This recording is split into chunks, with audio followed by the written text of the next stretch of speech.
எனக்கு மிஞ்சின கருமங்களில் நான் தலையிடுகிறது இல்லைன்னு சங்கீதக்காரன் சொல்கிறது போல நம்ம ஆவிக்குரிய ஸ்டாண்டர்டு வளர்ச்சி தெரியாமல் மற்றவங்க ஆவிக்குரிய விஷயங்களில் தலையிடக்கூடாது. எனக்கு தெரிஞ்ச அன்னை வேறு ஒருத்தர் அவங்க வீட்டில் உள்ள விக்கிரகங்களை எல்லாம் தூக்கி போடும்போது இவங்களும் சேர்ந்து அதை தூக்கி போட்டிருக்காங்க. கொஞ்ச நாள்லேயே என்ன நோயினே தெரியாமல் படுத்த படுக்கை ஆகிட்டாங்க. அவங்க ஒய்ஃப் தான் ப்ரே பண்ணும்போது, ஏசப்பா என் ஹஸ்பண்ட் உயிரை காப்பாற்றினீங்கன்னா இனி ஜுவல்ஸே போட மாட்டேன்னு வேண்டிக்கிட்டு இப்போ வரைக்கும் ஜுவல்ஸ் போட மாட்டாங்க.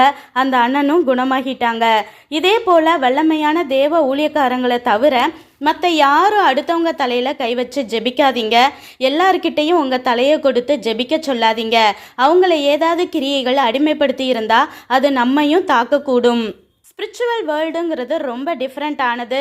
அதை பற்றி தெரியாமல் தேவையில்லாத காரியங்களை தலையிட்டு சிறையிருப்பில் மாட்டிக்கொள்ளாமல் இருப்பதே ஞானமானது. நன்றி.